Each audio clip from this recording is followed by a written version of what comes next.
Imagine it is 2 in the morning.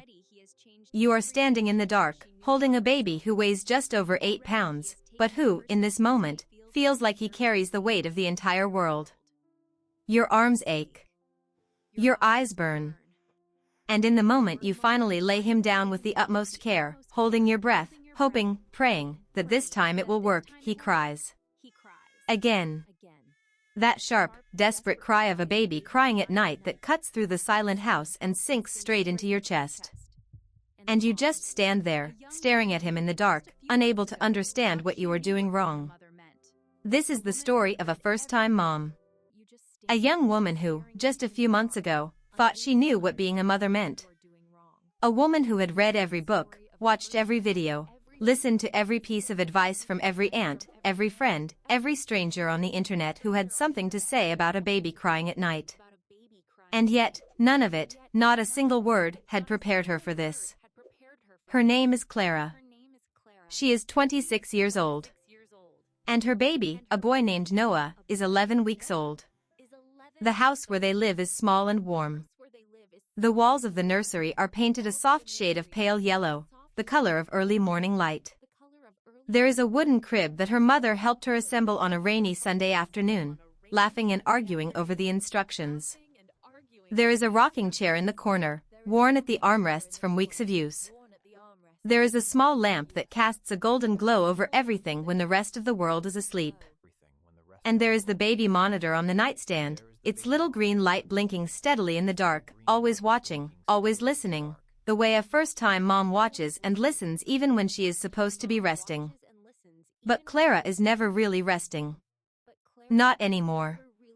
Because every night, without fail, the same thing happens. She bathes Noah with the tenderness of someone handling something irreplaceable. She feeds him, pressing him close to her chest during the nighttime nursing session, feeling his tiny fingers uncurl against her skin while he eats. She sings to him, always the same soft song, the one her own mother used to sing, the words coming back to her now from somewhere deep inside her memory. She rocks him slowly in the rocking chair, watching his eyelids grow heavy, watching the little furrow between his brows smooth out, watching his mouth fall open in the particular way it does when he finally surrenders to sleep. And then she carries him to the crib. Carefully. So carefully. She bends down, her arms aching with the tenderness of the gesture, and she lowers him onto the soft mattress. She waits. She holds her breath. She stays bent over him for a long moment, her hands still supporting him, unwilling to let go just yet. And then she lets go. And the baby crying starts. Every single night, the baby crying starts. Not gradually. Not with a little whimper that builds slowly into something louder. No. The moment his back touches the mattress, the moment the warmth of her body leaves him, Noah opens his eyes, opens his mouth, and cries. A full, desperate, body-shaking cry of a newborn baby crying at night that seems completely out of proportion to his tiny size. His face turns red. His fists clench. His whole body stiffens with something that, to Clara, looks terrifyingly like pain. And she picks him up again. Of course she does. Because she cannot bear it. Because every cry of her baby crying feels like an accusation she cannot defend herself against. Because she is a first-time mom and she is terrified of doing the wrong thing, and right now, standing in the nursery at 2 in the morning, she cannot tell the difference between what is right and what is simply survival. She lifts him from the crib. He stops crying instantly. And she is left standing there in the dark, holding her sleeping baby against her chest, feeling the familiar mix of relief and guilt and confusion that has become the soundtrack of her new life. Why does the baby cry every time she puts him in the crib? Why does this happen night after night? Is she doing something wrong? Is there something wrong with him? With the crib? With the mattress? She has Googled everything. Baby crying at night. Newborn baby crying when put down. First-time mom tips for baby crying. Why won't my baby sleep in the crib? She has read about sleep training and contact napping and the 4th trimester and cortisol levels and circadian rhythms. She has watched videos at 3 in the morning with the brightness turned all the way down on her phone, her eyes burning, Noah sleeping on her chest, terrified to move in case he wakes up. And still, she does not understand. Still, every night, the baby crying begins the moment she puts him down. The exhaustion of a first-time mom with a baby crying every night is not the kind of tiredness that sleep can fix. It is something deeper than that. It lives in her bones. It lives in the way she moves through the day slightly outside herself, like she is watching her own life through glass. It lives in the way she sometimes stands in the kitchen holding a cup of tea she made 20 minutes ago and has completely forgotten about, the tea cold now, her mind somewhere between yesterday and tomorrow, unable to locate the present moment. She loves Noah with a ferocity that frightens her sometimes. That is the other thing no one told her, that the love would be this terrifying. That she would look at this small, helpless creature and feel simultaneously the most powerful and the most vulnerable she has ever felt in her life. That the baby crying at night would undo her not just because she is tired, but because every cry sounds to her like need, and every need she cannot immediately meet feels like failure. Her mother calls every morning. How was the night? Did Noah sleep? How are you holding up, my love? And Clara says fine, everything is fine. He is just going through a phase, it will pass. She does not say, I stood in the nursery last night for 40 minutes, rocking him back and forth, and I cried too. She does not say, I am so tired I cannot feel my own face. She does not say, I am starting to wonder if I am cut out for this. She does not say any of that. Because she is a mother now. And mothers are supposed to know what they are doing. But here is the truth that Clara carries with her through these long weeks of baby crying and sleepless nights and bottomless exhaustion. She does not know what she is doing. Not really. She is learning. She is figuring it out one night at a time, one cry at a time, one small catastrophe at a time. She is a first-time mom in the most complete sense of the word, someone for whom everything is new, everything is uncertain, everything carries the weight of getting it right. She reads, one Tuesday afternoon while Noah sleeps on her chest, about something called the fourth trimester. She reads that newborn babies have just spent 9 months in a warm, tight, constantly moving environment, the womb, where they were held at a perfect temperature, rocked with every step their mother took, surrounded by the steady rhythm of her heartbeat, nourished without effort, never alone, never still, never cold, never silent. And then they are born. And suddenly the world is vast and cold and full of space and silence and stillness.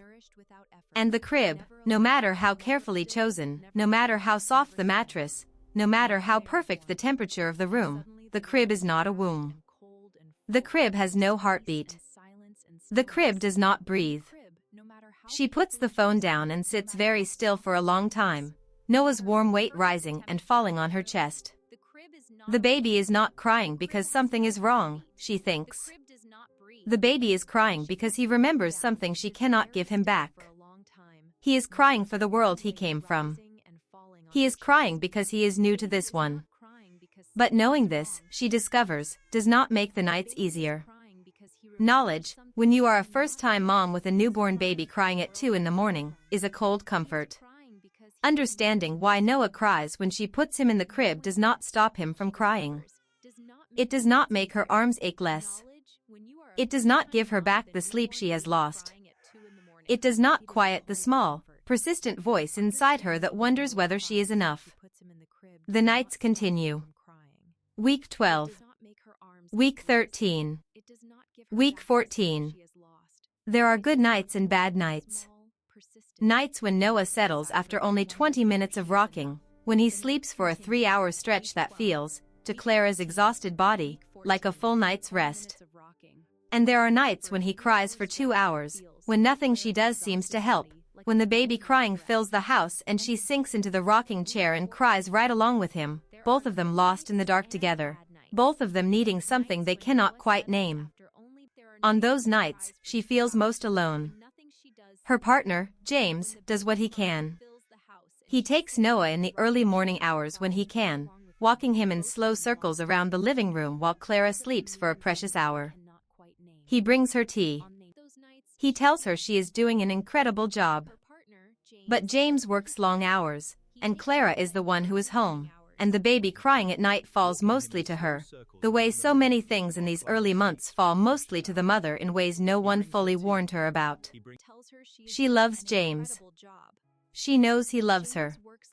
But there is a particular loneliness to being the one whose body the baby needs, whose smell he recognizes, whose heartbeat he knows, whose voice can calm the baby crying in the dark in a way that no one else's can.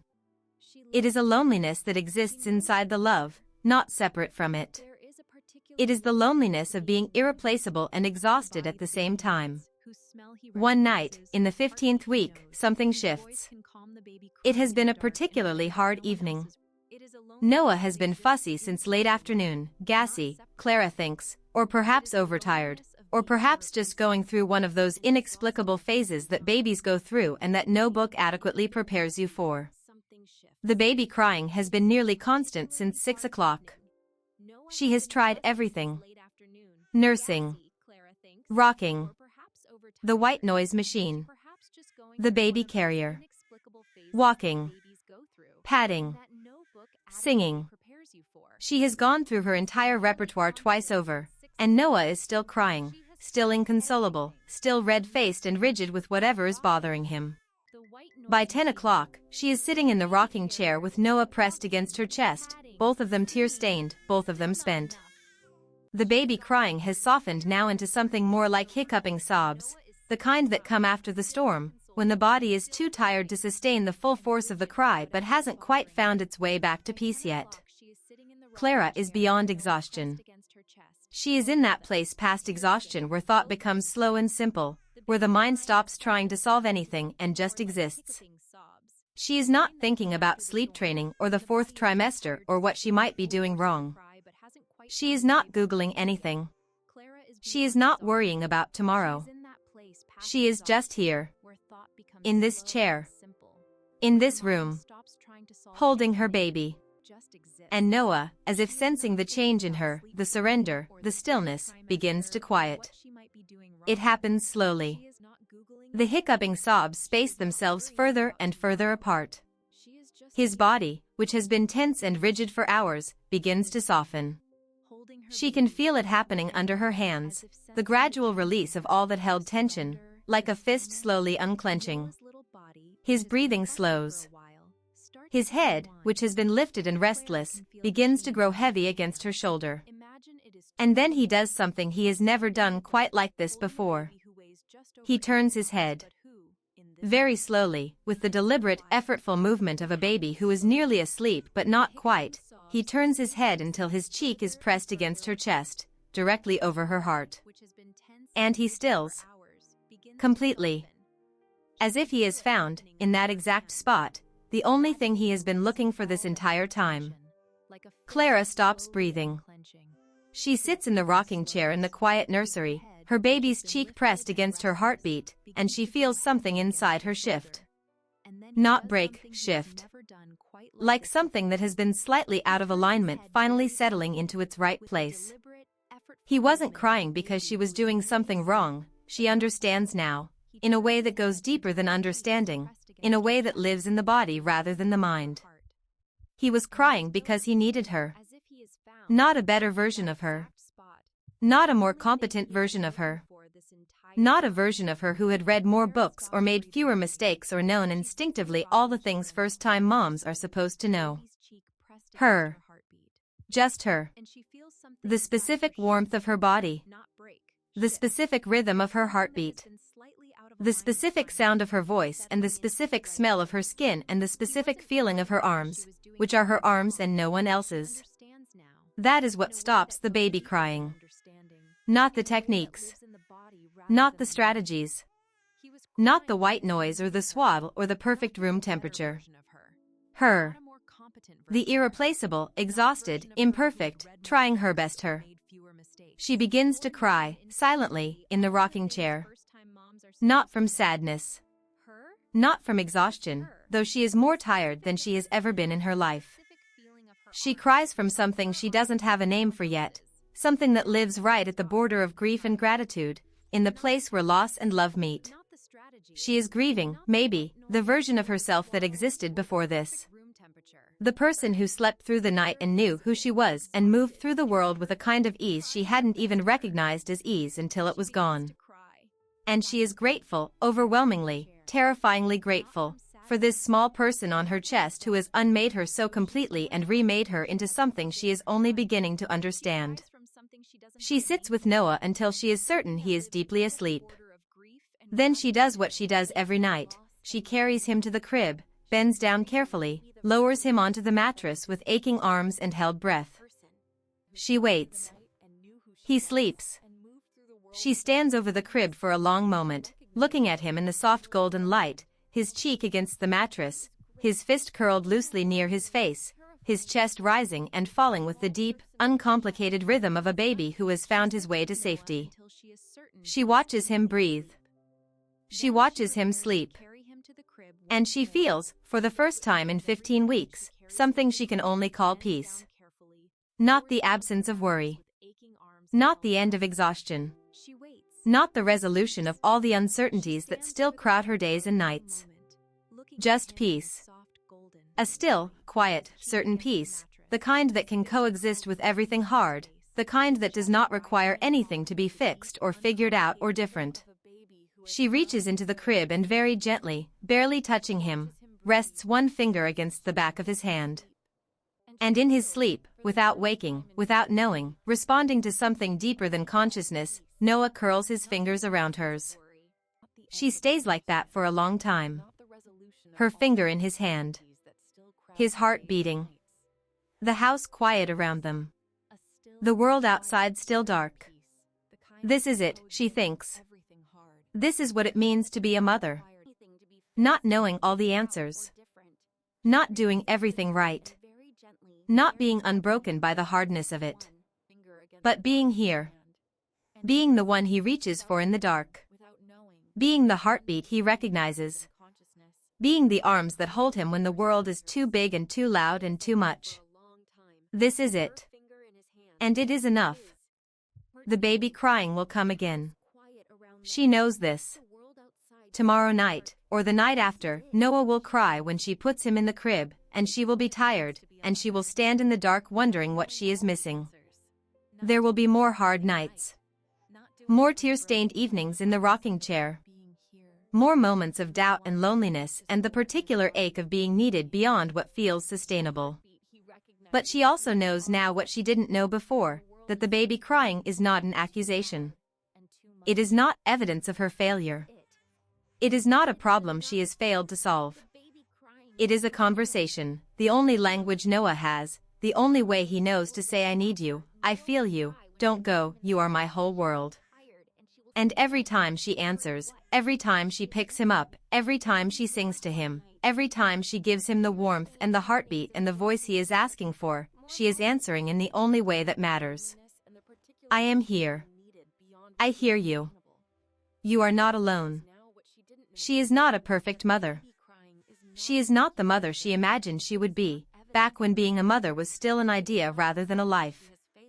She is something more complicated and more real than that. She is a first-time mom standing at the beginning of the longest, most terrifying, most astonishing love of her life, holding on with both hands, learning as she goes, making mistakes and starting over, falling apart and putting herself back together, again and again and again. And Noah, tiny, new, 11 weeks and then 15 weeks and then someday soon 6 months old and growing, Noah does not need her to be perfect. He does not need her to have all the answers. He does not need her to know, in advance, exactly what the baby crying means or how to stop it or how to be the mother she thinks she should be. He just needs her to show up. Night after night after night. To walk into the nursery when the baby crying starts and pick him up and hold him close and let him hear her heart. That is all. That is everything. Clara turns off the small lamp.